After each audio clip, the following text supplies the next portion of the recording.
อยากจะตามหาฮักแท้หาคนดูแลบ่มี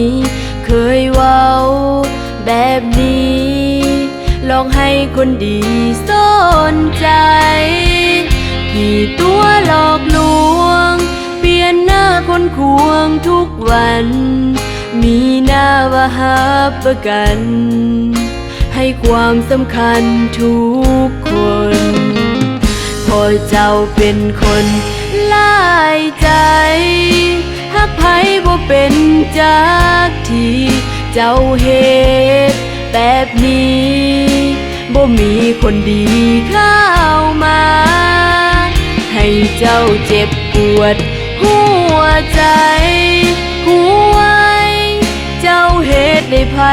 เจ็บปวดเรื่อยมาบาปกรรมนี่นาจะเฝ้าติดตามเจ้าไป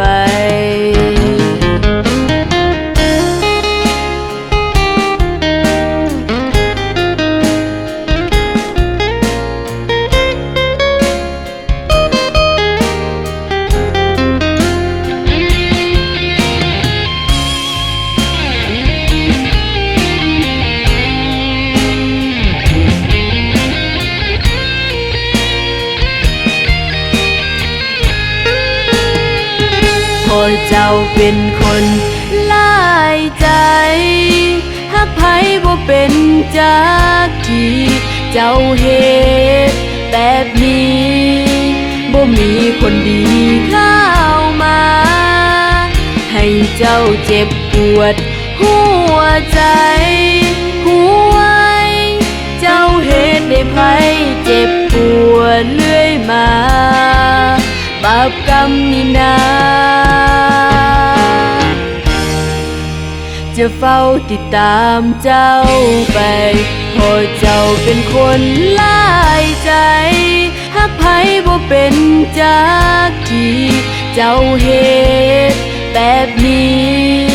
บ่มีคนดีเข้ามาให้เจ้าเจ็บปวดหัวใจหัวเจ้าเหตุได้ไผเจ็บปวดเรื่อยมาบาปกรรมนี่นาจะเฝ้าติดตามเจ้าไป